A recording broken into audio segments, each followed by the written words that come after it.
Bueno, gracias a la FES en primera instancia por organizar esta conversación, a la Facu de Ciencias Económicas por recibirnos y por dar este debate. Y la conversación que vamos a tener hoy con realmente gente muy grosa, o sea, quiero escuchar todo lo que tienen para decir, gira alrededor de cuestiones tributarias fiscales. Así lo voy a decir grande para que después se complete de toda la información que nos van a ir dando, a propósito de un informe que preparó el Observatorio Fiscal Internacional a pedido de Brasil, porque tenía la presidencia de la Plataforma Regional de Cooperación Tributaria. Entonces, a partir de ahí, el desafío es pensar cómo se puede tener un diálogo en relación a la estructura tributaria de la región, cosa que es central, ¿no? Los países en soledad, sabemos por las cosas que vamos a hablar, tienen menos capacidad de implementar las cuestiones que tienen que implementar. Entonces, voy a presentar a cada una de las personas que integran esta conversación. Vicente Silva, uno de los autores del informe del Observatorio Fiscal Internacional que vamos a estar repasando ahora. Corina Rodríguez Enríquez, que es investigadora del CONICET, CIEP y DAUN, docente de la casa también. Guido Sack, fundar y es docente de UNSAM y de la UBA también. Julia Estrada, directora del CEPA y diputada nacional por Unión por la Patria. ¿Unión por la Patria es? Correcto. Ay, Dios. Mi memoria es muy mala. El bloque de diputados sigue con el nombre. Ok, Dios, perdonen este lapsus. En un momento dije, no. Sí, no lo hice mal.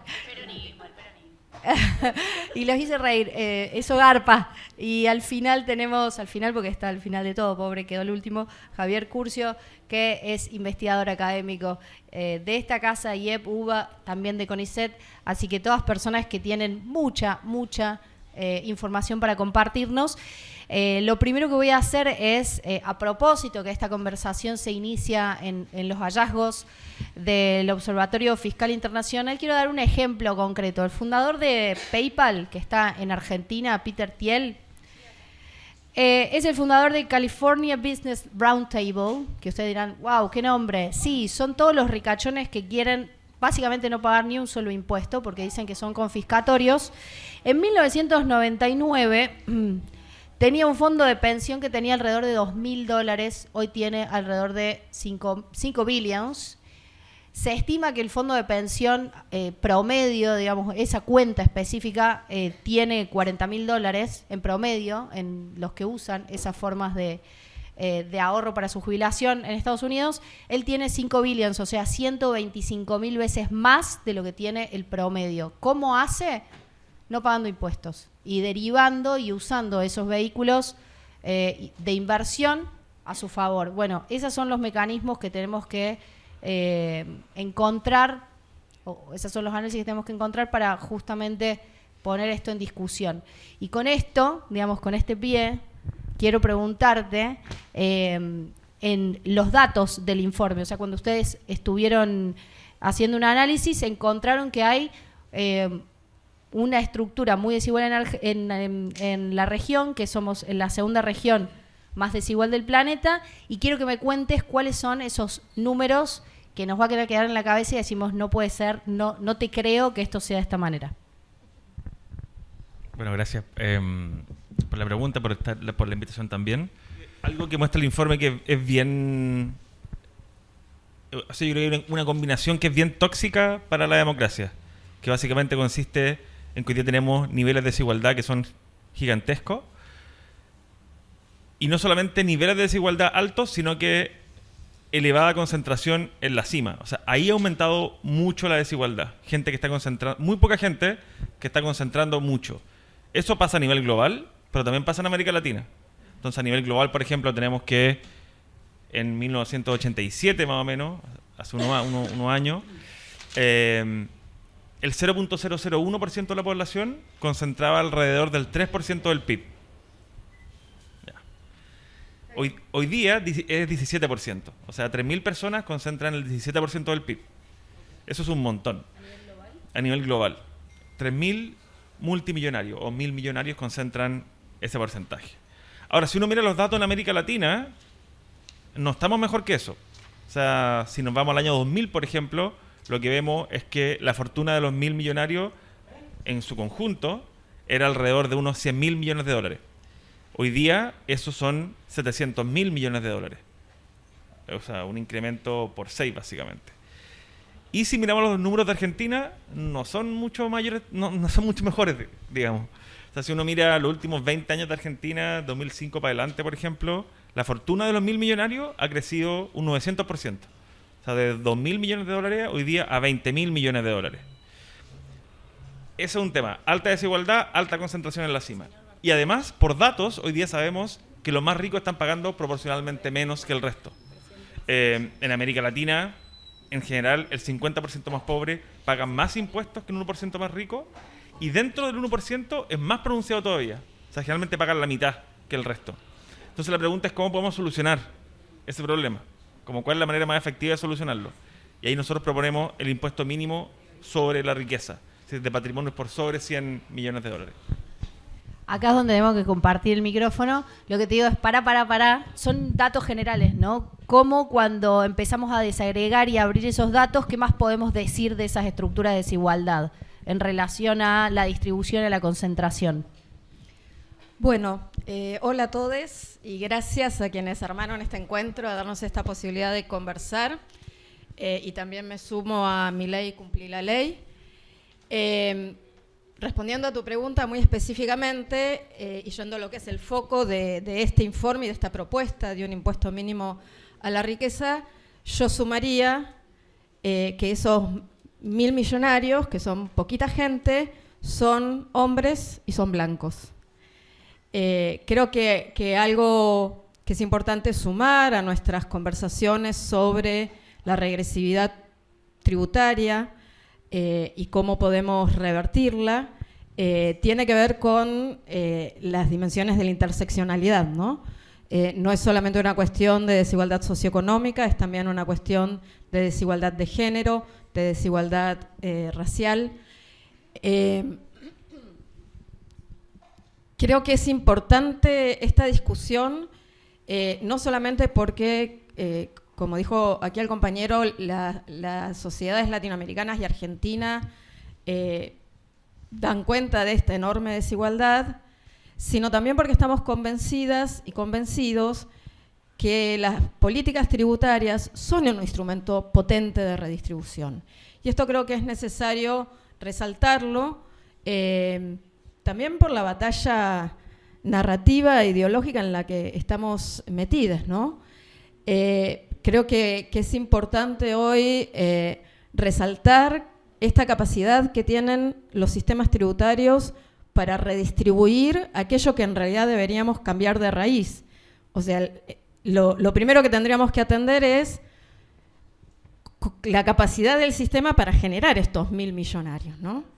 Entonces, dar esa discusión sistémica y luego, bueno, existiendo estos señores blancos que tienen todos estos miles de millones, ¿cómo podemos hacer para redistribuir? En este sentido, para profundizar sobre el rasgo también interseccional de esta desigualdad, quería hacer mención, y quiero leer bien la referencia, quiero hacer mención a un trabajo que hizo la red de... que lo quiero decir bien... la Red de Política Fiscal Feminista de América Latina y el Caribe, que es un grupo, somos un grupo de compañeras que trabajamos las cuestiones de fiscalidad desde la perspectiva feminista, e hicieron un trabajo que le encargó justamente la PETELAC, que vos mencionaste, que es un estudio del impacto de la tributación sobre mujeres y población racializada en Brasil, México y Colombia. Y este estudio básicamente lo que confirma son las sospechas que teníamos, ¿no? Que los sistemas tributarios efectivamente tienen impactos redistributivos, que los sistemas tributarios en sociedades desiguales, en sociedades patriarcales y en sociedades racializadas, no solamente reproducen la desigualdad, sino que en muchos casos la profundizan. Y que buena parte de este mecanismo de reproducción de la desigualdad tiene que ver con ser estructuras regresivas donde la regresividad de los impuestos indirectos, el IVA fundamentalmente, con el peso que tiene la tributación sobre el consumo en términos relativos, en mayor proporción, en la población que tiene menor ingreso y menor riqueza, las mujeres, las poblaciones racializadas, las llamadas minorías raciales, que no son minorías, la regresividad de una tributación sostenida en impuestos como el IVA y el peso de la tributación sobre el consumo no llega a ser compensada por la progresividad más fuerte o más débil que tienen los impuestos a los ingresos.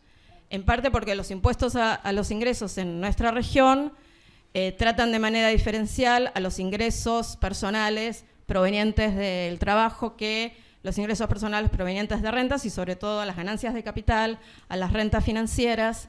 Entonces son impuestos progresivos, débilmente progresivos, que no compensan la regresividad de los impuestos indirectos. Entonces creo que la propuesta del impuesto el impuesto mínimo a la riqueza que se presenta, y esto probablemente después lo amplíen, como un impuesto que busca justamente compensar esa debilidad de la tributación directa en nuestros países, es una herramienta que creo que es muy oportuna que discutamos, que veamos sus fortalezas, que veamos sus debilidades, pensando en esto, pensando en que puede ser una herramienta adicional a un esquema de propuestas en materia fiscal que operen sobre la discusión central, que es sobre quién cae el peso de financiar lo público y a quién va destinado lo público. Quienes creemos que las políticas tributarias son un mecanismo fuerte de redistribución, que deben captar ingresos en mayor medida desde quienes más tienen y más ganan, y que esos ingresos se tienen que usar en políticas para sostener la vida, creo que venimos perdiendo la batalla y que este tipo de propuestas se tienen que sumar a las otras que venimos conversando para dar justamente esta discusión, que es una discusión enteramente política. Totalmente, y me da bien el pie porque tenemos especialistas que analizaron el sistema tributario argentino, y ahí vamos a ir un doble clic, perdón por la autorreferencia, pero estamos con especialistas de Argentina particularmente, para que hablemos un poco de cuál fue o cuál es la situación actual, ¿no? Sabemos que Javier Milei hizo modificaciones, sobre todo había dos que vos nos mencionabas, Guido, pero digo, en la conversación me imagino que cada uno va a hacer su aporte, en relación a bienes personales y en relación a el RIGI, que es lo que de alguna manera el gobierno usa para decir o tratar de estimular inversiones. Ahora aparentemente tiene un super mega archi recontra nuevo RIGI, que no sabemos bien de qué se trata, pero sospechamos que iba a ir por ese lugar. ¿Qué pasa en Argentina? Después la veo a Julia, les voy spoileando un poco por dónde creo que puede ir la conversación. Hay una discusión política ahí, ¿no? Además de todo lo que viene diciendo el CEPA, esto que decía Corina, es una discusión política y, bueno, también algo más del sistema tributario que podamos decir en general, con Javier inclusive. Pero, ¿qué es lo que pasa ahora? ¿Qué es lo que ven ustedes de fundar con la estructura tributaria y en esto que decía Corina en Argentina? Muchas gracias. Antes que nada, agradecer la invitación a este panel, que para mí la verdad que es un honor estar aquí. Claro, bueno, el diagnóstico es claro, el sistema tributario argentino es regresivo, no es lo suficientemente progresivo al menos. Si uno mira cuánto paga la presión tributaria por decil, evidentemente los deciles de menores ingresos pagan porcentajes más altos de su ingreso que las personas de mayores ingresos, ¿no? Eso, como decía Corina, tiene que ver con un sistema tributario concentrado en impuestos indirectos. Y un poco lo trágico es que en los últimos años, de hecho de los últimos 3 gobiernos, hubo 2 que iniciaron sus mandatos con ajustes del gasto público, que podemos discutir si es necesario el equilibrio presupuestario, y aclaro que yo creo que sí es necesario el equilibrio presupuestario. Pero claro, el equilibrio presupuestario se puede encarar fortaleciendo los ingresos o reduciendo los gastos, ¿no? Y en particular, 2 de estos 3 gobiernos no solo redujeron los gastos, sino que también redujeron los ingresos y en particular redujeron un impuesto, que es un impuesto, el principal impuesto al patrimonio que tenemos en Argentina, que es bienes personales. Y que esta última experiencia, ¿no? En 2024, cuando Milei reduce la alícuota de bienes personales, no solo reduce la alícuota, sino que hace un programa en el cual se podía adelantar el pago de 5 años de bienes personales y eso aseguraba 10 años más, es decir, hasta 2038, la imposibilidad de que aumenten la alícuota a las personas que se incorporaron a ese programa, no solo de bienes personales, sino de cualquier otro impuesto al patrimonio nacional. Obviamente, el gobierno nacional no tiene potestad sobre los impuestos provinciales, ¿no? Pero al menos el gobierno nacional no puede, a las personas que se incorporaron a este programa, aumentar impuestos patrimoniales, no solo bienes personales. Eso por un lado, eso hace que toda esta propuesta, que no es únicamente, es algo que se habla en el mundo, ¿no? No es una cosa de unos loquitos de izquierda que están hablando por ahí, sino es algo que se viene discutiendo fuertemente y hay experiencias con el impuesto a las corporaciones, ¿no? Que ya se ha avanzado un montón y de hecho se ha implementado el mínimo de 15%, bueno, otra discusión, pero en el marco de esa discusión, el RIGI lo que hace también es limitar fuertemente a todos los proyectos, y esta vez no por 15 años hasta 2038, sino por 30 años, limitar las alícuotas que se le pueden cobrar a los ingresos de las corporaciones, ¿no? Entonces, yo creo que también lo serio y lo grave de las transformaciones que hubo últimamente es que no solo fueron en la dirección contraria a lo que muchos pensamos, y en particular a lo que recomienda el informe, sino que limita mucho la acción de los próximos gobiernos, ¿no? Y en definitiva limita mucho la acción. Si la sociedad vota otra cosa porque esta experiencia le pareció mal, no resultó y quiere una experiencia distinta que evidentemente hay que financiar, ¿no? Si uno no quiere los recortes que estamos viviendo, bueno, la marcha de ayer y otros tantos casos que todos conocemos, ¿de dónde sacamos esos recursos? Sin incurrir en déficit fiscal, sin incurrir en financiamiento monetario, del cual yo creo que tenemos que intentar evitar.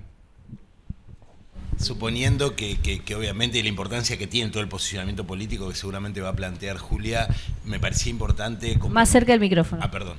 Me parecía importante, complementar algunas definiciones técnicas y algunas apreciaciones respecto de, especialmente, coincidir en el interés que está detrás de esta iniciativa, que es la de limitar las inequidades y poder avanzar, podemos decir, en el sentido de evitar que las tasas marginales de imposición decrezcan a medida que aumenta el ingreso. Lo ideal sería que podamos tributar progresivamente a mayor proporción cuanto más riqueza y liberando proporcionalmente en un peso mayor a los sectores más desfavorecidos. Bueno, por lo menos evitar esa regresividad que en general tienen los sistemas tributarios en toda América Latina y especialmente en Argentina. En esa discusión hay instrumentos que existen robustos a nivel mundial y los países desarrollados implementan para avanzar en esa progresividad, que lamentablemente la Argentina tiene muchas dificultades de implementación, y que esta nueva propuesta, que puede ser interesante y complementar, y en muchos países... leímos con interés la posibilidad de avanzar en una mejor tributación en países que tienen más controlada su formalidad y la elusión y evasión que generan los sistemas tributarios. Mi preocupación es que esa propuesta o ese tipo de propuestas en la Argentina podrían carecer de las mismas dificultades que tienen los impuestos tradicionales, que hoy lamentablemente no logramos aplicar de manera adecuada. Me estoy refiriendo especialmente a una combinación entre, desde la perspectiva de los flujos, lo que podríamos plantear como el impuesto a las rentas de las personas físicas, nuestro impuesto a las ganancias, con todos los desafíos de implementación que tienen, en combinación con los impuestos patrimoniales, que además en la Argentina, en la lógica federal, están en cabeza de las provincias, y ahí tenemos toda una dificultad importante de cómo gravamos los stocks de manera progresiva, alcanzando esa situación, y combinando con otro desafío muy importante que tenemos en la región y en la Argentina, que es el impuesto a la herencia. La combinación de esas tres patas podrían generar una mejor distribución, dejando de lado la situación de los más ricos, o en todo caso incorporándolos tanto como el resto de la distribución del ingreso. Creo que ahí tenemos desafíos muy importantes que requieren y que de alguna manera fortalecen el contrato fiscal y el contrato social detrás del principio de la equidad horizontal, que tiene que asegurarse en todos los sistemas tributarios y evitar que nuestros sistemas recaudatorios pesquen dentro del zoológico, como suele decirse, y dejando afuera en economías que tienen un nivel de informalidad muy importante a proporciones significativas de los contribuyentes que quedan afuera de esa situación y generan inequidades muy fuertes dentro de los más ricos, pero en general en toda la distribución del ingreso. Hay una experiencia que tenemos sobre el aporte de las grandes fortunas, donde en el marco de la emergencia de la pandemia se estableció ese impuesto extraordinario y recaudó una proporción significativamente más baja que la que se había propuesto, en la orden del 70% de lo que eran las estimaciones iniciales, y eso basado en artilugios judiciales, cuestiones vinculadas a las fiscalizaciones y demás, que lograron que en el orden de 20-25% de los potenciales contribuyentes no se hayan efectivizado como tal, porque este tipo de problemas que tiene la implementación del sistema tributario en el país. Pero la preocupación es que ese tipo de situaciones que no logramos resolver para los impuestos más regulares, que tienen más probados y con éxitos comprobados, más robustos en el mundo más desarrollado, podemos decirlo así, pueda trasladarse también a este tipo de iniciativas más experimentales. Entonces, un poco mi preocupación a partir de la lectura es, ojo, no incrementemos los problemas que tiene el sistema, desviando el foco de atención respecto de los instrumentos que ya sabemos que funcionan y que lamentablemente no logramos implementar adecuadamente. Y entonces, en ese sentido, buscar un equilibrio adecuado entre los instrumentos que tenemos que mejorar su implementación y estos instrumentos más creativos que pueden avanzar en esa lógica. Genial, estaba pensando en todas estas complejidades que planteabas y me acuerdo de una unidad, no me acuerdo el nombre, pero sí me acuerdo Carlos Taqui en los 90, que tenía una unidad de la AFIP que le temía a todo el mundo, no sé si se sigue estudiando, pero a mí me parece como algo mítico de... los sabuesos. Los sabuesos, ahí está, los sabuesos, es algo mítico. Si no conocen esa historia, por favor, léanla, me parece que es interesante, porque una buena fiscalización hace también a la implementación de todas estas cuestiones, ¿no? Está la factibilidad política, por un lado, que es algo parte de lo que quiero conversar, pero si no hay poder de auditoría, si no está el sabueso buscando y auditando, también es más complejo, ¿no? O sea, se vuelve más difícil. ¿Qué es lo que vienen trabajando, Julia, desde el CEPA? Sé que son temas que te interesan particularmente y al CEPA le interesan también. Bien, bueno, primero gracias a la Fundación Friedrich Ebert, gracias a la facultad, también a la presencia del Departamento de Economía, estuvo más temprano José Luis Justi, es un placer estar acá dando las discusiones donde hay que darlas, ¿no? Eso en primer lugar. En segundo lugar, yo quiero repasar, porque me parece que hay algo que corresponde, por lo menos el listado de almacenero de las medidas que aumentaron la regresividad tributaria, que no están en el informe. Yo ayer lo comentaba con Vicente, obviamente por razones obvias los informes, los trabajos en realidad de esta magnitud no se hicieron ayer, entonces no está contemplado cómo empeoró la progresividad tributaria, que no era tan mala cuando uno mira Argentina contra otros países, con los últimos 2 años. Así que un listadito, lo que dijeron recién, se redujo bienes personales con además una estabilidad hasta el año 2038, lo conversábamos más temprano, y con esta posibilidad de adelantar el impuesto teniendo un beneficio. Se hizo un blanqueo de capitales a tasa cero, en donde seguramente entraron sectores de clase media, pero todos sabemos que no tenía ni siquiera criterio de progresividad para qué monto se blanqueaba y qué tasa se pagaba. Se redujeron impuestos como en el RIGI, derechos de importación o impuesto a las ganancias, que constituyen gasto tributario. Ayer conversaba con el titular de la OPC, la Oficina de Presupuesto del Congreso. Ellos mismos, que le tuvieron mucha paciencia al gobierno 2024-2025, dijeron, bueno, la verdad es que es hora de que presenten el gasto tributario en este presupuesto que viene del 2027. El impuesto a los bienes de lujo, autos, aeronaves, embarcaciones, objetos suntuarios, también se eliminó. Y después hay una política en derechos de exportación, tanto en minería como en agro, que fue muy fuerte de reducción, mientras, obviamente, como muestra el informe del equipo de Zuckman y de Vicente Silva, el resto de la carga tributaria con impuestos regresivos recae sobre la mitad de la población y eso no se tocó. IVA, impuesto al cheque, ni hablar ingresos brutos, ¿no?, que recaen en las provincias. Y luego quiero mencionar los quebrantos de ganancias y el FAL. Ahora, hablando de las cuestiones políticas, yo quiero contarles 4 situaciones. No voy a dar nombres, obviamente. Yo sé que quisieran, pero no voy a dar nombres. Que me parecen que reflejan. Mi primera votación como diputada nacional fue la Ley Bases y el paquete fiscal. Junio del 2024. Técnicamente fue abril, después volvió al Senado. En el Senado le hicieron cambios y volvió a diputados, se votó en junio. En el pasillo del Congreso, ustedes saben que los diputados tenemos el recinto, pero después hay un pasillo que se llama hemiciclo, en donde no hay periodistas, no hay asesores, estamos solo los diputados. Y es el lugar en donde realmente yo encontré, por lo menos, que soy una amante de la argumentación y de convencer a los demás, a veces fracaso, como estos casos, encontré que puedo tener conversaciones ahí, por lo menos conversaciones un poco más honestas, sin cámaras, sin flashes. Y planteé en junio del 2024 a varios diputados que si ya volvía la Ley Bases del Senado con caído bienes personales, no sé si ustedes recuerdan, acá bueno hay un diputado que jugó, muchos diputados que jugaron, senadores que jugaron un papel importante en que se cayera, ¿por qué íbamos a insistir con la redacción original que era la eliminación de bienes personales? Me siguen lo que estoy diciendo. Nosotros tenemos un sistema en donde si la Cámara de Origen recibe del Senado con cambios, podemos decir acepto los cambios. Y los cambios eran que bienes personales seguía firme. Eso dijo el Senado.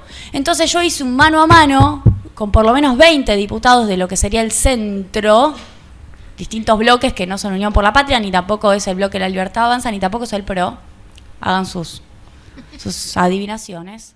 Y la verdad es que todos me dijeron, Julia, tenés razón. Se los puedo asegurar, me lo dijeron. Julia, tenés razón, ¿cómo vamos a bajar este impuesto si nosotros mismos después le pedimos al propio presidente Milei que financie jubilaciones?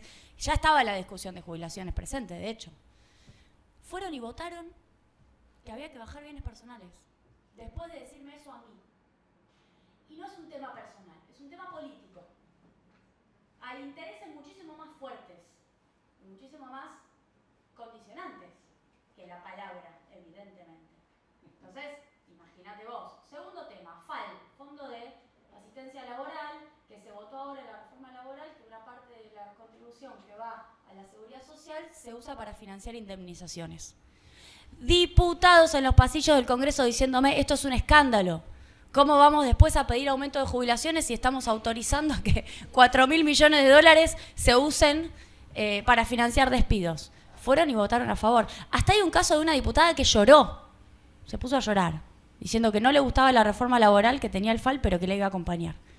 Incluso hay una senadora que votó a favor de la reforma laboral y al mes siguiente presentó un proyecto para derogar uno de los artículos que había votado a favor. Lo pueden ir a ver, presentó la derogación del FAL. Esto está pasando. Entonces, a mí me parece espectacular esta actividad porque lo que necesitamos son consensos un poco más sólidos. Tercera cuestión, impuesto a los bienes de lujo. Ustedes saben que la Cámara de Origen para los cambios tributarios, Javier, aquí el experto tributario lo sabe mejor que nadie, la Cámara de Origen es la Cámara de Diputados. Vos no podés cambiar impuestos entrando por el Senado. En la reforma laboral entró la reducción de impuestos a autos, embarcaciones, por el Senado, cosa que tenía un sesgo de inconstitucionalidad importante. Muchísimos diputados, de nuevo no voy a dar nombre, dijeron, esto no va a pasar por diputados. Si viene del Senado, nosotros no podemos acompañar esto porque es inconstitucional, debiera haber empezado por nuestra Cámara. Fueron y votaron a favor del paquete entero de la reforma laboral. Y además una reforma laboral que era un engendro, porque tenía cambios laborales y en el medio, ¿qué cambia en términos de la ley de contrato de trabajo? Bajarle los impuestos internos a la compra de embarcaciones, de yates. Ejemplo 4, con esto cierro. Retenciones cero, octubre 2025. ¿Se acuerdan? Previo a la elección, el presidente necesitaba dólares, obviamente, y se estableció una política donde por decreto se bajaron las retenciones a cero y no se cumplió con un decreto, Martínez Raimonda, que establece que los que declaran los granos que van a vender los tienen que tener. Si vas a la DJB, a la declaración juramental del exterior, tenés que tener los granos. Muchísimos diputados de los que piden baja de retenciones para beneficiar a los productores, y seguramente con buena fe, decían, esto es un escándalo. ¿Cómo le van a armar un decreto a medida si finalmente son los productores los que no se benefician porque son solo las exportadoras las que van a recibir el beneficio? Nosotros tenemos que hacer algo. Todo en privado. En público no dijeron nada. Ahora tengo varias intervenciones más, pero como reflexión de esta etapa, yo lo que creo es que la cuestión política en Argentina está atravesada por intereses bastante más poderosos que tienen que ver con los intereses que propone la tasa Zuckman que hay que tocar, con los intereses de los más ricos de la Argentina, con los intereses del poder económico, que también tienen una representación en el Congreso, más indirecta, si querés. No es que hay diputados con nombre y apellido, pero hay diputados que representan eso.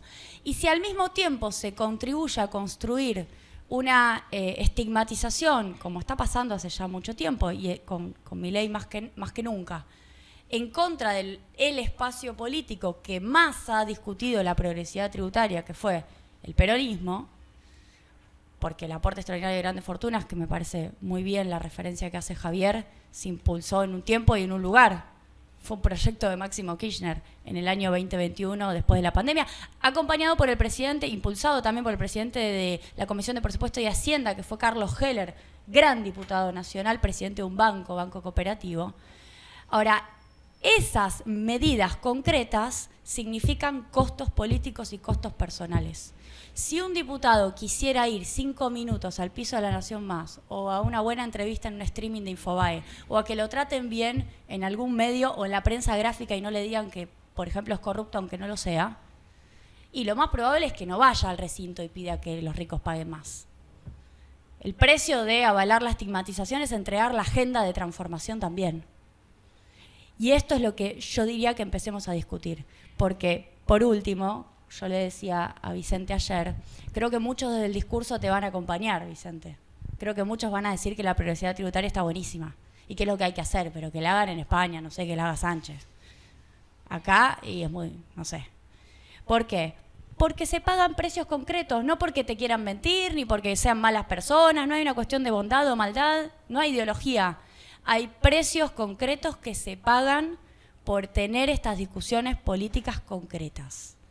Por eso a veces hay grupos de dirigentes que se juntan y dicen cada tanto, yo quiero el equilibrio fiscal, pero quiero además aumentar las jubilaciones y las retenciones las quiero bajar y al mismo tiempo no voy a tocar bienes personales. Bueno, eso no se puede. Eso es inconsistente. Tenés que decir de dónde la vas a sacar. Y eso está pasando permanentemente en la Argentina. Así que tu presencia hoy acá, Vicente, me parece estratégica para poder canalizar estas discusiones. Quiero retomar la conversación con Vicente, porque acá lo que hicimos fue repasar estructuralmente qué pasa en Argentina, qué pasa con la cuestión política, qué pasa cuando hacemos doble clic sobre los datos. Ahora la pregunta es, en el informe hay cosas muy buenas relacionadas a cuáles son los mecanismos, por qué los ultra ricos son tan ultra ricos y cada vez más ricos, o sea, cuáles son los mecanismos que encuentran para esconder sus fortunas o para no tributar en la medida que deberían tributar, más allá de las estructuras tributarias regresivas, digamos, y ahí viene la propuesta que ustedes encuentran relacionado a el impuesto mínimo sobre la riqueza. Me parece que esas dos cosas nos las podés contar juntas, ¿no? ¿Por qué una cosa resuelve algo que detectaron en los mecanismos de esconder ese patrimonio? Sí, también quisiera creo que quiero conectarlo también con un comentario que hizo Javier, que me parece súper atingente y creo que conecta bien con tu pregunta. es básicamente por utilidades retenidas dentro de las empresas. Es decir, esos son fortunas que tienen mucho ingreso económico, pero tienen muy poco ingreso gravable. Es decir, mientras no vendan esas acciones, mientras no retiren un dividendo, no se genera impuesto a la renta personal. Por tanto, cualquier propuesta que vaya sobre el ingreso no va a funcionar porque en ese tramo básicamente no hay ingreso. O sea, Jeff Bezos durante 2014-2018 declaró 1% de impuesto a la renta. No tiene impuesto a la renta, básicamente. Entonces, cualquier impuesto que tenga que ser efectivo es sobre el patrimonio, que es una base mucho más estable. Ahora, respecto a un comentario que decía Javier, yo estoy de acuerdo con que hay desafíos de implementación que hay que discutir. También estoy de acuerdo que es un impuesto nuevo, tú lo ponías como es experimental y es nuevo, y es cierto, pero es cierto por buenas razones. Y es porque, en base a los estudios que hemos hecho nosotros, al menos, lo que hemos visto, sobre todo la ola de impuesto al patrimonio en Europa de los 2000, fallaron en dos cosas. Uno, en recaudar suficiente, y dos, fallaron en gravar a los ultra ricos. Básicamente porque tenían umbrales muy bajos, por tanto generaban muchos problemas de liquidez y de aceptación social. Gente que tenía una o dos casas, se les cobraba el impuesto, entonces eso no era tan socialmente aceptado. Después, mucha exención a activos empresariales, por ejemplo, que eran básicamente acciones en empresa. El 90% del patrimonio, por ejemplo, de los millonarios franceses estaba en acciones en empresa. Entonces eso vaciaba la base del impuesto. Tampoco tenía ningún mecanismo de como anti-salida o de residencia ampliada, que sí contempla O sea, dice, mira, si tú fuiste rico en Argentina y ocupaste toda la infraestructura argentina, es razonable que después de 5, 10, 15 años sigas pagando el impuesto en Argentina. Y además, creo que hoy día estamos también en mejores condiciones porque hoy día existe mucha más cooperación internacional, intercambio automático de la información, etcétera. Por tanto, nosotros aprendimos de esos errores, de los impuestos del pasado, y los diseñamos de una manera que es distinta. Entonces, por eso ponemos umbrales que son más altos, sin exenciones, con mecanismos de salida y conectados a instrumentos de cooperación internacional. Y creo que ese diseño, la verdad es que ha ido haciendo sentido. O sea, hizo sentido a nivel internacional el 2004 en el G20. Está haciendo sentido hoy día a nivel nacional. Es decir, esta propuesta hoy día se está discutiendo en Bélgica, en Holanda, en Suecia, en Noruega, en Estados Unidos, en 2 estados hoy día se está discutiendo esto. Hay un referendo que se había acabado en California en el año 2000, en noviembre. Entonces, la verdad es que como a nivel internacional y como a través de coaliciones de países que se han ido movilizando para avanzar esto, creo que es una discusión que está volviendo y va haciendo sentido. Claramente esto necesita adaptaciones nacionales, porque el umbral no es lo mismo en cada país, porque los desafíos de implementación son reales, pero creo que hoy día estamos en condiciones mucho mejores que antes para como dar la discusión en serio en base como a la mejor evidencia disponible que hay en los países. Y ahí un poco lo fuiste diciendo, pero como yo ya lo sé, lo entendí, digamos, al desagregado del impuesto mínimo. ¿Cómo es concretamente para que las personas que están acá digan, es 1, 2, 3, cuál es la propuesta concreta que ustedes, además del aprendizaje que hicieron y cómo incorporaron ese aprendizaje, finalmente cómo se estructura esa propuesta, ese impuesto y esa tributación? Sí, lo voy a explicar lo más simple posible y muy breve. Pero, por ejemplo, esto es un impuesto mínimo sobre el patrimonio neto de las personas, de fortunas de más de 100 millones de dólares, por ejemplo. Uno podría pensar también en 50 millones de dólares, bajar el umbral. Pero, si una persona en ese tramo alcanza el umbral, es decir, ya está pagando, como sumado todos sus impuestos, ya alcanza el umbral, el 2%, no tiene que pagar nada extra. Es decir, funciona como un complemento, como un top-up. Pero si la persona no alcanza el umbral, tiene que pagar la diferencia. Entonces, si está tributando, por ejemplo, un 0.5% del patrimonio, tiene que pagar el 1.5% para completar el umbral. O sea, sí, tiene que pagar, sí. Hay diferentes formas de pagar el impuesto, pero sí, tiene que básicamente completar hasta llegar al 2%. Entonces, en la práctica, socialmente, debe ser muy aceptado porque funciona para aquellos que hoy día no están pagando el mínimo. O sea, si estás pagando al mínimo, ya no pagas nada más. Pero si no lo estás pagando, tienes que completar hasta pagar. Entonces funciona como un top-up. Y claro, o sea, en países, por ejemplo, en América Latina, un impuesto mínimo sobre fortunas de más de 100 millones de dólares podría recaudar alrededor de 24.000, 36.000 millones de dólares, que va entre 0.6 y 0.9% del PIB. Si uno lo pensara Argentina, por ejemplo, con un 2%, fortuna más de 100 millones de dólares, se podrían recaudar entre unos 450 o 700 millones de dólares. Con datos que tenemos que son muy conservadores. Si no tuviera datos de la administración tributaria, probablemente la riqueza sería mucho más y podríamos recaudar mucho más. O si se baja el umbral, también básicamente la recaudación es por tasa y por umbral.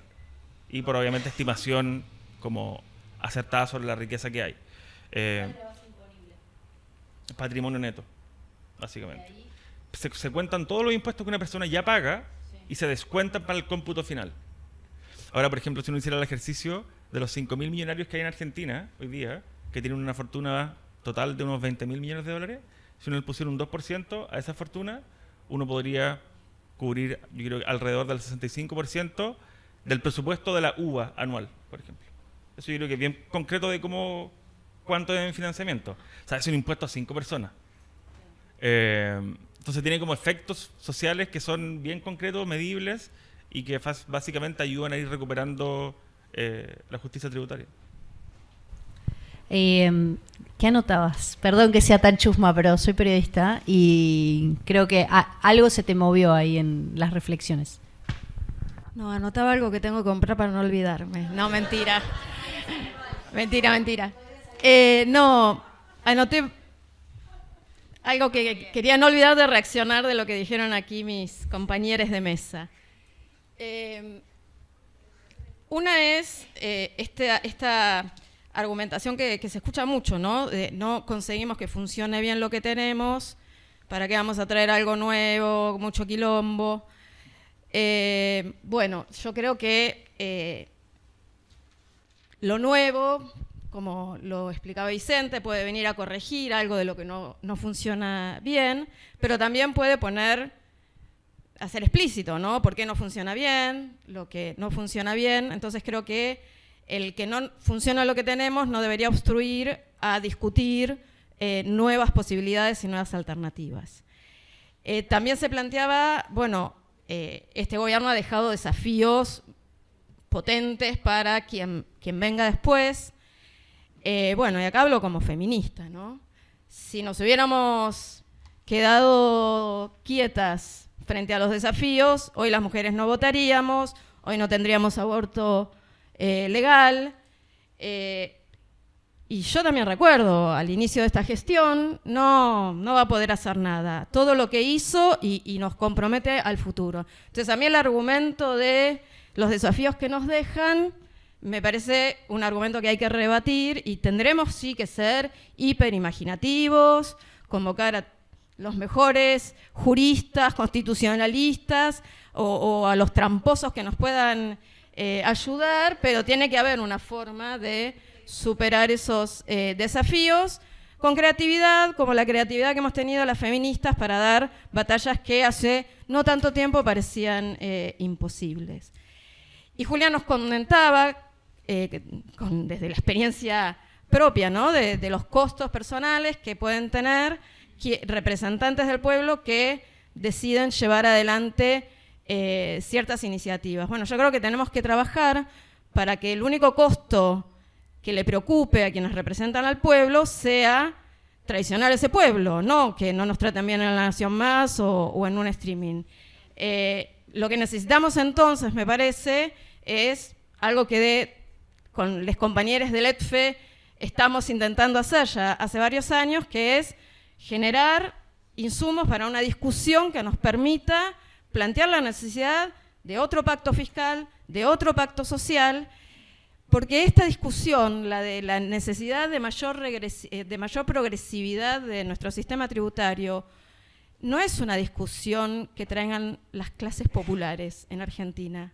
No es una demanda de quienes hoy pagan en términos relativos más impuestos. La discusión tributaria la traen quienes tienen todas las herramientas para evadir los impuestos y los evaden, porque quieren pagar todavía menos.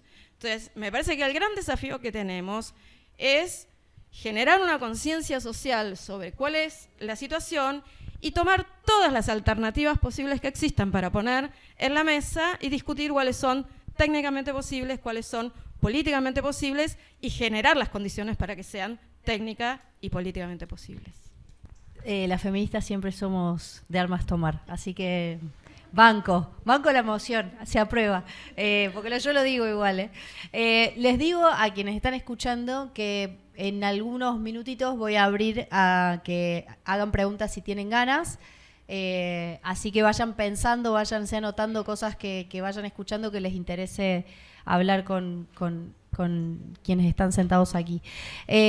Decías, Guido, hace un rato, algo, o sea, repasabas, digamos, toda la cuestión en Argentina. ¿Cómo pensás, en función de lo que ustedes vienen pensando en fundar y las alternativas y los debates, cómo ves la implementación en Argentina? Que también es algo que le quiero preguntar a Javier.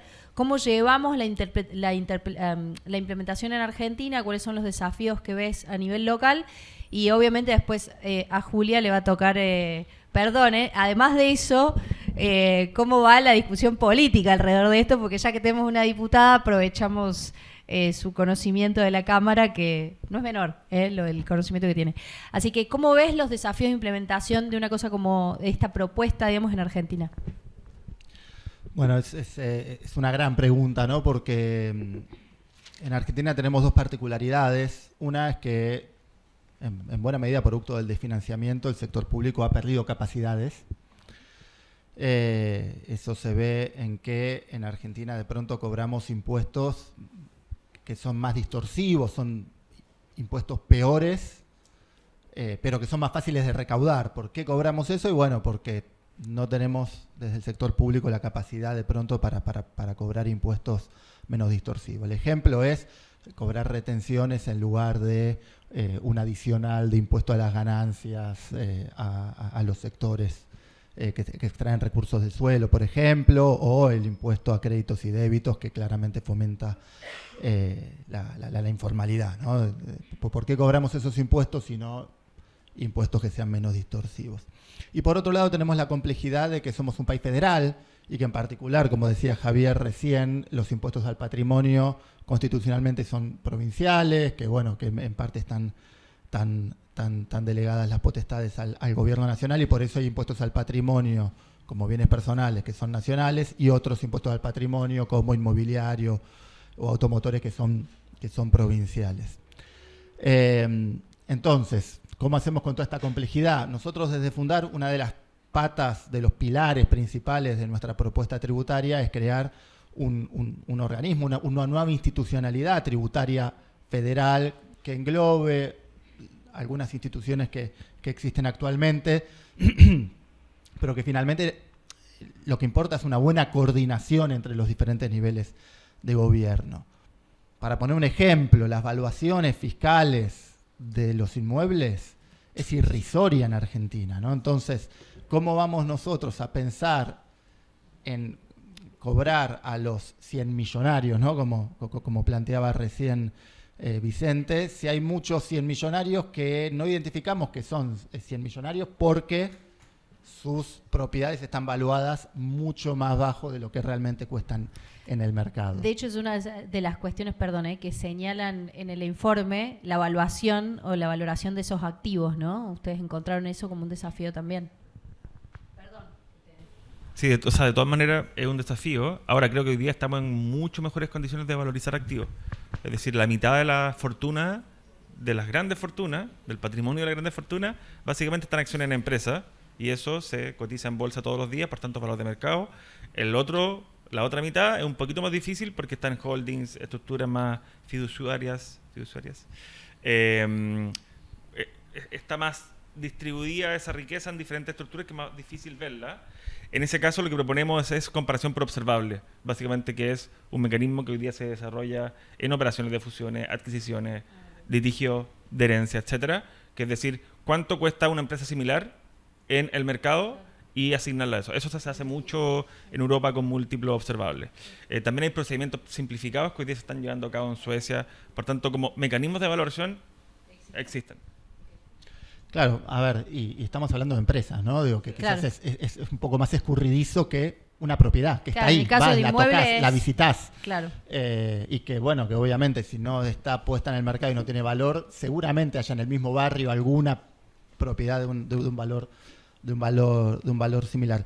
Una cosa que nosotros proponemos de nuestra propuesta de reforma tributaria que tenemos en Fundar es que el impuesto a las ganancias de sociedades, ¿no? Porque acá Vicente decía que en buena medida la elusión de estos impuestos es por utilidades retenidas en las sociedades, en las empresas básicamente, nosotros proponemos que el impuesto a las sociedades se cobre un porcentaje mínimo de los activos con la misma lógica, ¿no? Uno le cobra un mínimo de impuesto a sociedades de 1% de los activos, por ejemplo.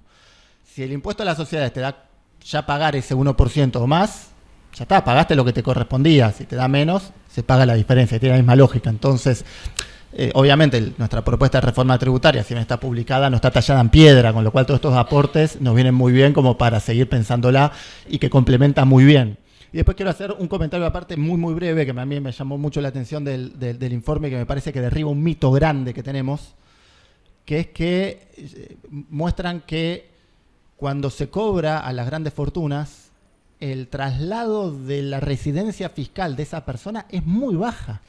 98% no se traslada, ¿no? Si no recuerdo mal. ¿Cómo? Cuando tenemos datos y estudios, eso es... Bien. Y eso, me derribó un mito a mí también, ¿no? Digo, como, no le podemos cobrar porque si no se van a Uruguay. Bueno, el caso de Galperín, ¿no? Digo, que tenemos que... Pero bueno, que no parece ser la norma, y además hay una manera de diseñar el impuesto, que se hablaba con el impuesto a la salida, ¿no? Bueno, si te vas y cambias de residencia fiscal, te cobro, es cierto que te cobro y después eventualmente te pierdo, aunque hay mecanismos también para recuperarte, pero al menos sí se capta en ese movimiento, digamos, para eludir el impuesto. ¿Cuáles son los desafíos, Javier, que vos le ves a la implementación de un impuesto como este? Si lo ves interesante, vos decías el impuesto a la herencia, no sé, digo, ¿hay algunos otros diálogos que decís con respecto a esta propuesta concreta que te parecen que se pueden retomar? Sí, mucho de lo que decía en la primera intervención tiene que ver con esto, ¿no? Con los desafíos de implementación. Me parece una muy buena idea. Veo y muy valorable los avances respecto de esas limitaciones que encuentran en países más desarrollados.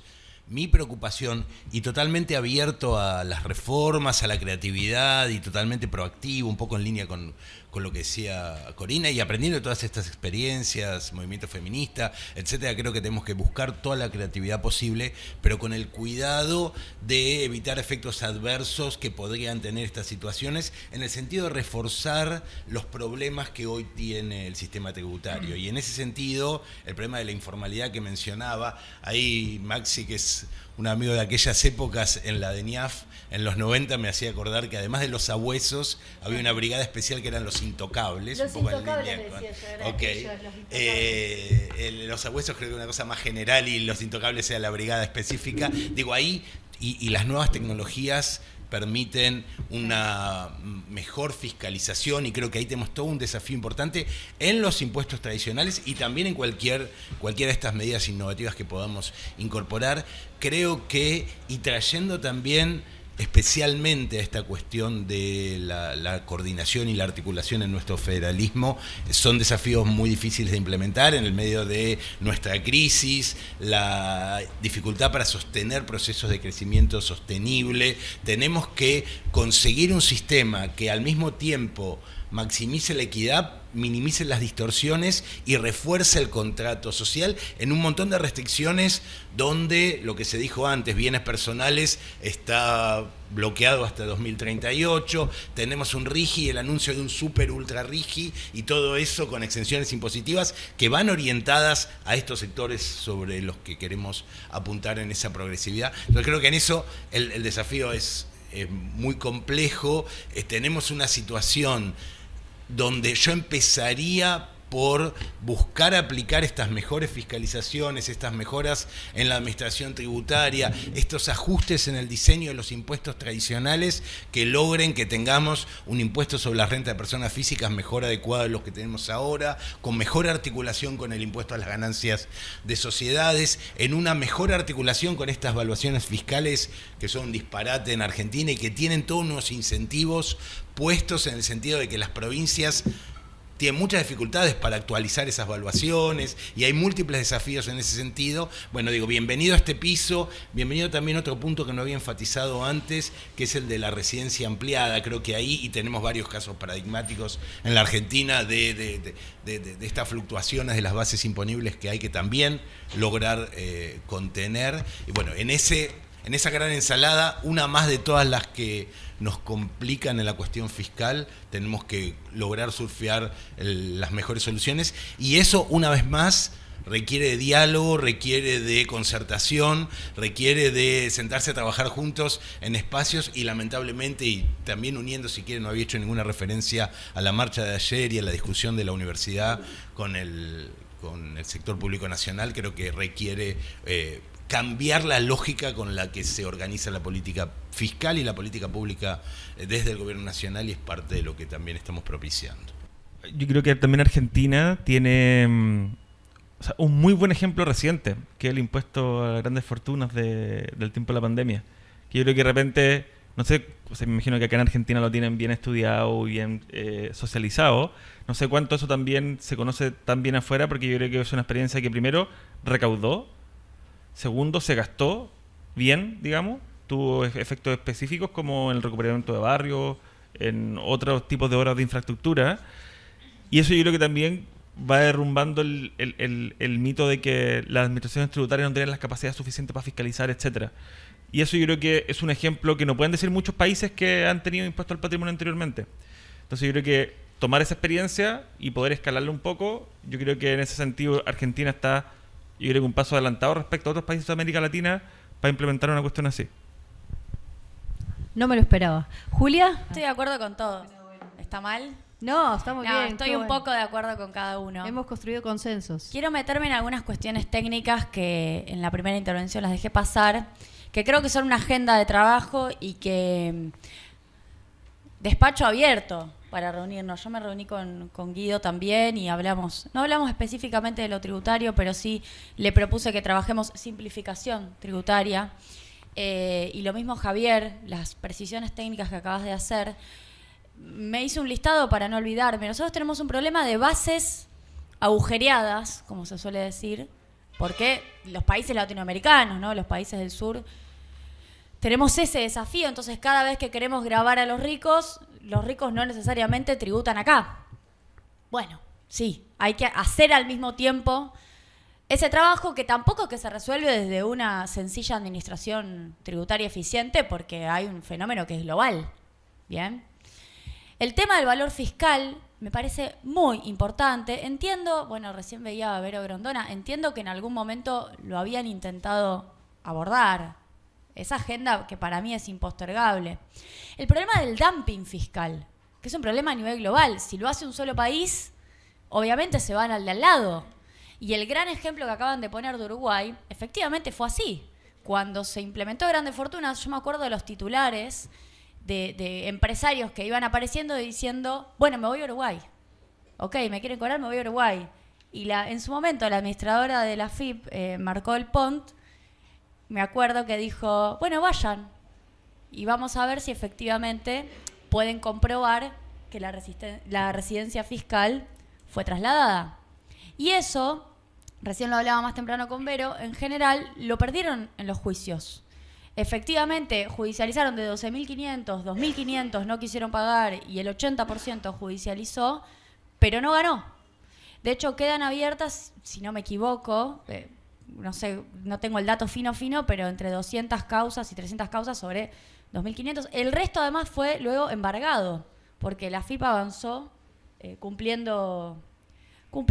Digo, es para estudiar porque efectivamente fue una experiencia. Sigo. El concepto de beneficiario final, el criterio de beneficiario final, que de hecho fue aprobado por el Senado de la Nación en marzo 2024. Ustedes saben lo que es beneficiario final, ¿no? Es una exigencia a esta altura que se establece a nivel global para determinar quiénes son las cabezas de los principales grupos económicos o de los grupos económicos. Tiene secreto, en realidad cada país define si su normativa es o no es con secreto. En este caso la Argentina le pone secreto y esto permite reconstruir quiénes son los dueños para una mejor tributación, que es lo que recién planteaba Javier, que me parece fundamental.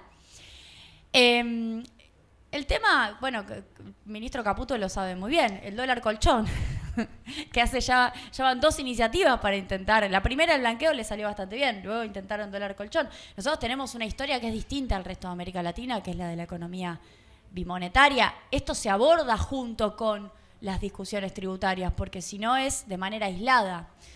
Y yo estoy muy preocupada por este fenómeno argentino de las alícuotas quebradas, que aparecen mucho en el gasto tributario, alícuota quebrada de IVA para distintas cosas, por ejemplo para prepagas, por ejemplo, bueno, en el caso de alimentos, que no necesariamente son beneficios para los consumidores.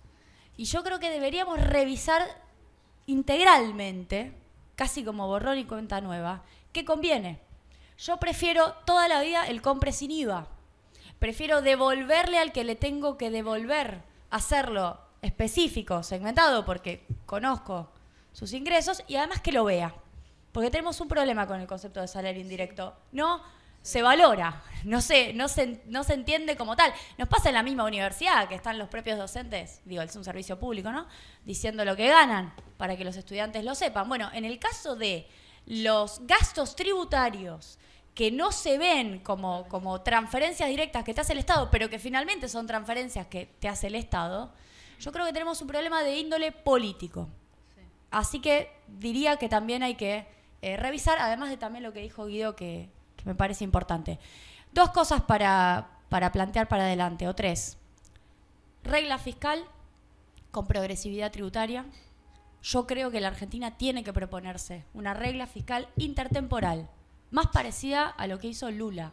Es decir, buscando el equilibrio intertemporalmente, con un margen, con un gap para arriba, para abajo de posibilidad de moverte, según las excepcionalidades o las cuestiones extraordinarias que tengas. Acá veo el equipo con quien lo hicimos, del diputado Itay Hackman y con otros diputados de Unión por la Patria, que venimos discutiendo esto. Ahora, eso tiene que ser con progresividad. Digo, me parece que esa es una buena discusión política. Simplificación tributaria. Nosotros tenemos efectivamente un país federal. Hay un tema de cantidad de impuestos que quizás podríamos mejorar. Y en tercer lugar, deberíamos pensar regímenes de promoción de la inversión que no sean el RIGI. Porque, voy a decirlo en criollo, somos los más tontos del planeta. Les damos todo y no les pedimos nada. Nada les vamos a pedir. Le bajamos todos los impuestos. Tenés a las pymes, además, en una situación absolutamente desigual. Porque las pymes que vienen pagando de antes y que pusieron la plata antes pagan lo mismo. Y no les bajan nada. No les exigimos o les liberamos la liquidación de dólares, que obviamente en un país que construye un camino de normalización de su cuenta corriente, de su balanza de pagos, eso no estaría mal, pero hay que pensar en los cuellos de botella. Tampoco, hasta les damos la posibilidad de litigar en el CIADI, tampoco les pedimos que le compren a proveedores locales. Eso se puso en la reglamentación del RIGI y el gobierno lo incumplió porque dijo, bueno, es obra, se considera obra civil, así que ni siquiera le compran a los proveedores locales.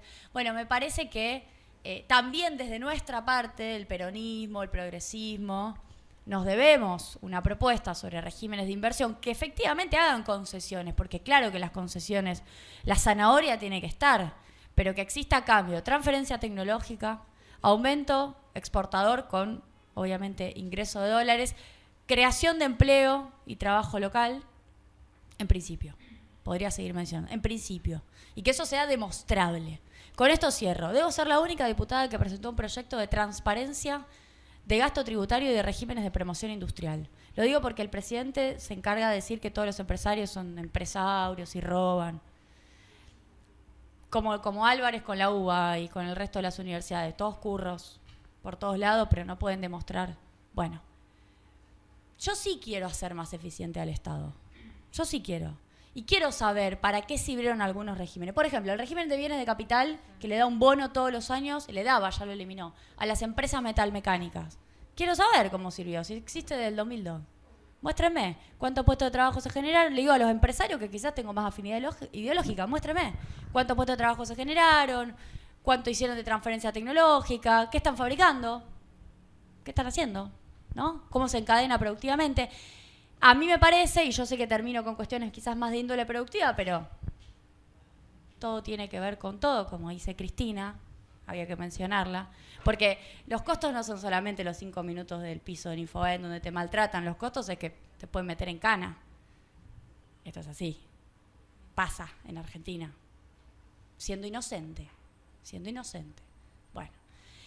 me parece importante conectar lo productivo, lo tributario, el gasto y los desafíos. Creo que hay una oportunidad de rediseño de la Argentina, y en esa oportunidad de rediseño de la Argentina realmente que ganen las mejores ideas.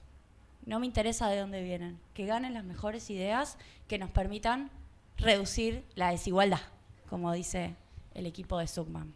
Así que ahí estamos. Bien, gracias Julia. Mi sesgo hace que lo último que dijo Julia me parezca fundamental, porque la accountability y o sea, siempre hay algo que admiro mucho de la forma de hablar de impuestos de Estados Unidos, que no me gusta demasiado, pero el taxpayer money, ¿no? El respeto por el pago de impuestos y a dónde y cómo se usa el dinero público. Me parece que la parte de la accountability y que podamos socialmente hacer un registro, y lo digo como periodista porque cada vez que tengo que buscar datos es un lío, creo que es central, ¿no?, en el proceso de comunicación y que da mucho más confiabilidad. Entonces, mi sesgo de comunicadora hace que le ponga bastante alta la ponderación a la narrativa, a la explicación, a la faz comunicativa de estas cosas, que digo, no las quiero dejar tampoco de lado porque creo que también forman parte central, y un poco también lo plantaba Corina cuando decía, bueno, busquemos otras formas. Otras formas también son pensar en la narrativa, cómo lo explicamos, cómo construimos consensos, ¿no?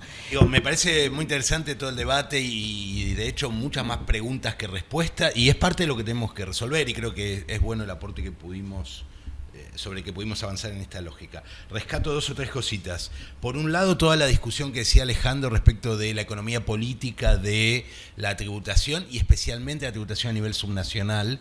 Esto depende, efectivamente, todas esas evaluaciones y los cambios normativos dependen de los congresos provinciales, y ahí los incentivos en ausencia de coordinación o con dificultades de coordinación van contra las posibilidades de mejorar la recaudación. Cada uno pretende que recaude el otro y no nosotros, porque eso pianta votos y obviamente esto es una discusión muy difícil si no se coordina de manera adecuada. La coordinación es importante, Guido planteaba la necesidad de fortalecer esa institucionalidad en el marco de nuestros consejos federales, de impuestos, etcétera. Bueno, creo que ese es un desafío importante para abordar. En relación con eso, la administración tributaria y las necesidades de mejorar que plantea Verónica, creo que efectivamente hay mucha información, la información está subutilizada, es necesaria una decisión política de avanzar en esa situación y de utilizar la nueva tecnología que también a todas luces nos puede ayudar en términos de mejorar esa situación.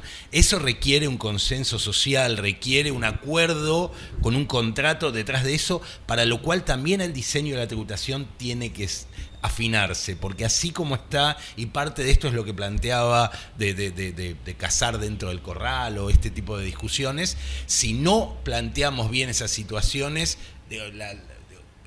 es muy difícil implementarlo y no vamos a lograr los consensos para avanzar en los incentivos necesarios para esa decisión política. Te quedan 5 segundos. Y finalmente con las reformas de esto último, creo que mencionaba Maxi, el corset es cada vez más fuerte, nuestras creatividades, la inventiva de la heterodoxia y el avance, somos los campeones de hacer impuestos, etcétera. Digo, nos plantean la importancia, y en ese sentido hacía un planteo inicial de volver a los impuestos que están probados en otros países. Tenemos mucho para mejorar. Muchas gracias, ganancias. Julia Tutum, perdón, pero es así, yo soy la policía ahora. Gracias. Bueno, una sola cosa. Habría que ponerse a trabajar, me parece. Yo estoy bastante cansada, y creo que todos, más tal vez ustedes que nosotros, de escuchar hay que hacer un programa. Bueno, hay que hacerlo. Así que creo que esta conversación, por eso fui bastante insistente con la importancia de la presencia de Vicente. A veces vienen de afuera y nos traen una propuesta que nos vuelve a juntar o nos junta después de mucho tiempo. Hay que sentarse y hacer propuestas concretas. ¿Cómo mejoraríamos con algo de creatividad y con algo de historia, con un poco de lo que funcionó y con un poco de innovación, nuestra recaudación tributaria? Lo digo porque no va a haber espacio fiscal de otra forma no va a haber espacio fiscal para los compromisos que políticamente todos asumimos. Si estuvimos ayer en la marcha, Sí. por lo menos hay medio punto del PBI que ya sabemos que hay que financiar y que estoy segura que, a menos que la Corte Suprema, no lo sé, decida expedirse, no creo que Milei tenga muchas ganas de acompañar ese reclamo con gastos presupuestarios nacionales. Así que a disposición para eso. Perfecto, trabajaremos. Guido, 1 minuto y medio. Minuto y medio, rápido. Bueno, a ver, celebro esto. Yo creo que más allá de las instituciones a las que representamos, todos los que estamos acá, también hay otras instituciones que están representadas por gente que nos está escuchando. Es una buena oportunidad para ponernos a trabajar, como decía Julia. Doy el puntapié inicial y además pongo a Fundar y a mí como persona para eso. Nosotros tenemos propuesta de reforma tributaria, tenemos propuesta de coparticipación, no está tallada en piedra, es justamente para disparar la discusión. Bien, entonces animo a que sigamos haciendo esto por un lado, respondiendo un poquito, tengo alguna respuesta para Alejandro que mencionaba cómo coordinar impuestos nacionales con provinciales a los tributos. Me voy a pasarle el minuto y medio, con No lo cual después lo charlamos, por eso le estoy diciendo, después lo charlamos y obviamente todas las personas invitadas para que escuchen y participen. Sí quiero contar una idea que es la cuenta única ciudadana, que hoy ya tenemos todos Mi Argentina en el celular, y que nos impide que ahí aparezca todo lo que pagamos de impuestos y todo lo que recibimos. Y voy a contar una anécdota muy cortita. Cuando vivía en España, hace como 15 años, me esguincé un tobillo, me atendió la salud pública española. A los 2 semanas me llega una factura que dice esguince de tobillo, atención, 1.200 euros. A pagar 0. Claro. Dije, esto costó 1.200 euros y no lo tengo que pagar. Total. ¿No? Que es un poco visibilizar este salario que nos da el sector público. Eso podría aparecer todo en una cuenta única ciudadana. Se aprueba, buenísimo. Les digo por qué las 12:30, porque tiene que irse al aeropuerto, no es porque tengo alma de gorra. Sí. Creo que más que ponernos a trabajar, tenemos que seguir trabajando. Fundar, como decía Guido, tiene su propuesta. El ETFE tiene su propuesta. Hay otro camino. Si lo ven así de lejos, parece un folleto de una granja de rehabilitación de consumo de sustancias o de una iglesia evangélica. No lo es. Es la propuesta del ETFE. Léala. Sigamos dialogando desde nuestras propuestas. Y me parece que la clave es, ¿cómo se llama en inglés? Tax Money Power. Aquí la traducción sería ¿qué se hace con la nuestra? Exacto. Bueno, creo que tenemos que seguir explicando qué se hace con la nuestra, quién es el sujeto de esa nuestra y cómo podemos hacer que con la de todos financiemos instituciones y políticas para la sostenibilidad de la vida. Ya. No, a ver, la propuesta que obviamente hoy día estamos presentando, una propuesta global que ha ido aterrizando a las realidades nacionales de manera muy distinta.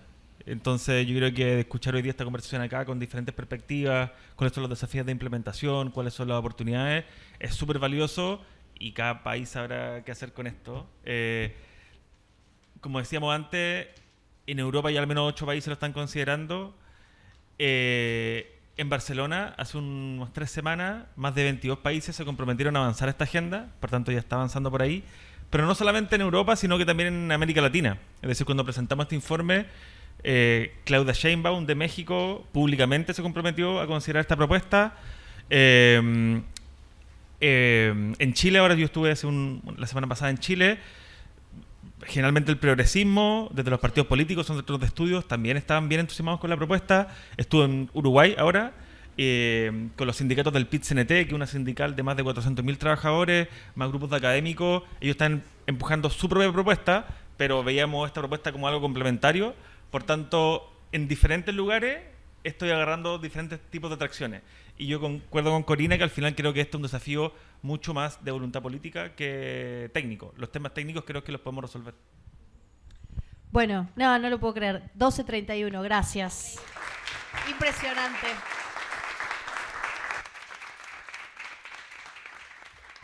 Bueno, gracias a la FES por haber organizado.